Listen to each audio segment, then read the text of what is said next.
Hi everyone welcome back to my channel समस्त को स्वागत करछि आज वीडियो रे समस्त को जय जगन्नाथ। प्रथमे देखंतु आपनकर होमगार्ड वैकेंसी ऑलरेडी आउ गोटे डिस्ट्रिक्ट रो आसी सारछि ऑलरेडी तार नोटिफिकेशनटा मु आपनकु डिस्क्रिप्शन रे दे दूची लिंक सेटू आपन डाउनलोड करनेबे नले मु व्हाट्सएप ग्रुप रे शेयर कर दू सेटू आपन माने डाउनलोड करि परिबे। आ व्हाट्सएप ग्रुप रो लिंक आपन मानकु डिस्क्रिप्शन रे मिलि जिवो।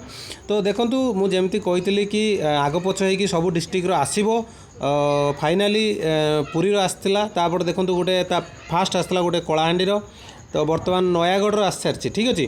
तो कौन सी भाव में पैनिक हवा दरकार नहीं तुमर वैकेंसी सबू डिस्ट्रिक्ट टाइम बाय टाइम आसीबो।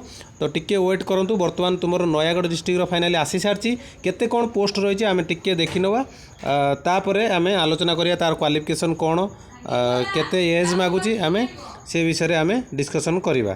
तो देखु नयागढ़ डिस्ट्रिक्ट जो वैकेंसी आसी कौ कौ थाना आछि देखु केते वैकेंसी अच्छी देखु नयागढ़ थाना जो प्रथम देछि सेटा तुमर सेठी दीटा पोस्ट अच्छी खंडपड़ा थानार दीटा फतेगढ़ थानार 5टा जोटा गणिया थाना ये मुझे आपको मार्क भी करदे यहाँ हूँ तुम कौन ये जो पोस्ट केते कौटी कौन अच्छी। तो सेमती गणिया थानार अच्छी 4टा दशपल्ला थानार अच्छी सेमती 4टा शरणकूल थानार सेमती अच्छी 5टा ओडगाँ थानार अच्छी 4टा नुआगाँ थानार अच्छी 4टा रणपुर थानार अच्छी 6टा समुदाय तुम ये देखो 36टा पोस्ट अच्छी।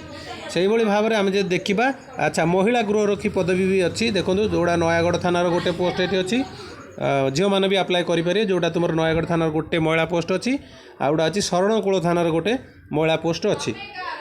तापर देखो तुमर एज क्वालिफिकेशन कौन रोची जो मैंने भी आवेदन करने चाहूँगी केवल पंचम पास जदि आपण मैंने करेंगे देन अप्लाई करें। आउ ता सहित जदि तुमर बयस सीमा 20 वर्ष रु कम हो न 60 वर्ष रु अधिक हो न देन तुम्हें मैंने एलिजिबल हो पार ए पदवी को अप्लाई करने आउ यार फॉर्म निज निज थाना रे जो थानार वैकेंसी आसी देखूँ तो बा निज थाना जाई पचार जदि फॉर्मटा मिल ना जो थाना वैकेंसी आसी तो सेठू फॉर्म आनी आपने अप्लाई करेंगे फांडी आनिक अप्लाई करेंगे। तो लेट न करी एटा देखूँ नयागढ़ जिलार जो वैकेंसी आसी एटा केबे कौन तुम अप्लाई होची एटा तुम अप्लाई हो देखो 20/2/2025 आनी फेब्रुआरी मास 20 तारीख आनी काली आज जदि 19 है काली 20 तारीख काली ठारू अप्लाई करेंगे।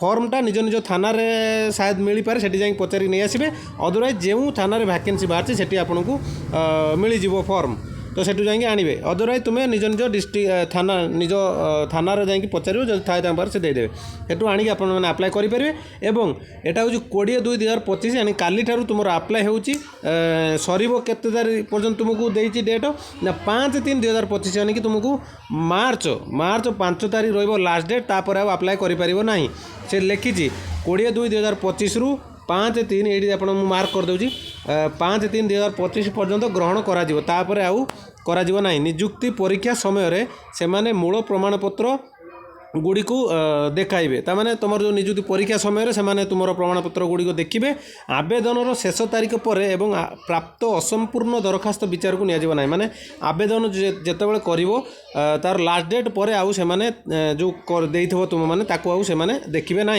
आउ निजुक्ति परीक्षा केउठी हेबो कौन करिवो सेटा आगामी समय तुमको जणै दिया जिवो से जमार व्यस्त हबार ना तुम केवल अप्लाई कर दियो पढ़ापढ़ी करूथाओ जनरल नॉलेज उपर ध्यान रखता बेसिकली या पर गुरुत्व दिया जो क्यों मानक ऊपर तो टी आम देखी नवा देखो जो मैंने ये जो होमगार्ड पोस्ट रहा ओके जोड़ा गृहरक्षी पदवी देखो निजुक्ति परीक्षा केउठी हेबो केबे अनुष्ठित हो या पूर्व आवेदनकारी मानक जणाई दिया जिवो।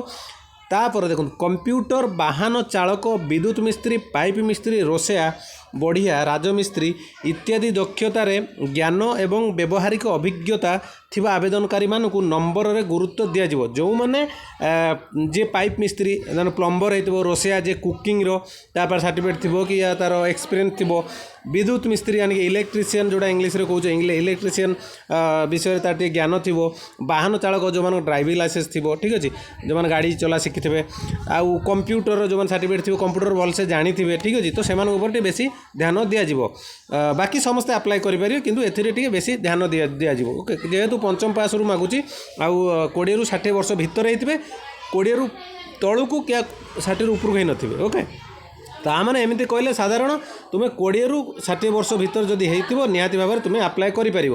ବହୁତ ବଢ଼ିଆ ପୋଷ୍ଟ। ଆଉ କେତେ କ'ଣ ଦିଆଯିବ ଦେଖନ୍ତୁ, ଏଥିରେ ଦିଆଯିବ ପଞ୍ଜୀକୃତ ବ୍ୟକ୍ତି ସେମାନଙ୍କର ସେବା ପ୍ରଦାନ କରିବା ଦିନ ପାଇଁ ଡ୍ୟୁଟି କଲ୍ ଭତ୍ତା DCA ଭାବରେ ପ୍ରତିଦିନ ତାଙ୍କୁ ଟଙ୍କା ଯେଉଁ କହୁଛନ୍ତି 612 ଟଙ୍କା ତାଙ୍କୁ ଦିଆଯିବ। ଠିକ୍ ଅଛି। ତ ଆଉ ତାପରେ ଆଉ କ'ଣ ଦେଖିବ, ମୁଁ ଇମ୍ପୋର୍ଟାଣ୍ଟ ଗୁଡ଼ା କହିଦେଲି, ସବୁ କହିଦେଲି। ତ ନିହାତି ଭାବରେ କେହି ମିସ୍ କରନ୍ତୁ ନାହିଁ। ଭଲ ପୋଷ୍ଟ ଖଣ୍ଡେ, ଚାକିରି ନ ମିଳିବାକୁ ଏ ଯେଉଁ ପୋଷ୍ଟ କିଛି ଖରାପ ନାହିଁ। ଓକେ, ତ ନିହାତି ଭାବରେ ସ୍ୱ ଇଚ୍ଛାରେ କରିପାରିବେନି। ତ ଲାଷ୍ଟକୁ କ'ଣ ଦେଇଛନ୍ତି, ଆବେଦନ ଫର୍ମ ଗୁଡ଼ିକ ଏହି ଜିଲ୍ଲାର ସମସ୍ତ ଥାନା ଓ ଫାଣ୍ଡି ମାନଙ୍କରେ ଉପଲବ୍ଧ ହେବ ଅଛି। ତାମାନେ ମୁଁ ଏଇ କହିଲି ଟିକେ ଆଗରୁ, ନିଜ ନିଜ ଥାନା ମାନଙ୍କ ଆବେଦନ ଫର୍ମ ଗୁଡ଼ିକ ଏଇ ଯେଉଁ ଜିଲ୍ଲାର ସମସ୍ତ ଥାନା, ତାପରେ ନିଜ ନିଜ ଯେଉଁ ଥାନା ଥିବ ଦେଖିବ ପାଖ ଆଖ, ତ ସେଠି ଯାଇକି ତୁମେ ମାନେ କ'ଣ ଫର୍ମ ଆଣିପାରିବେ। ସେମିତି ନାହିଁ କି ଯଦି ଗୋଟେ ଜାଗାରେ ନଥିବ, ଯଦି କହିବ ସେଠି ଯାଇ ନାହିଁ ଛୋଟ କେଉଁଠି ଥିବ, ସେମିତି ନାହିଁ, ସବୁଆଡ଼େ ସେ ଲେଖିଛି ମିଳିବ।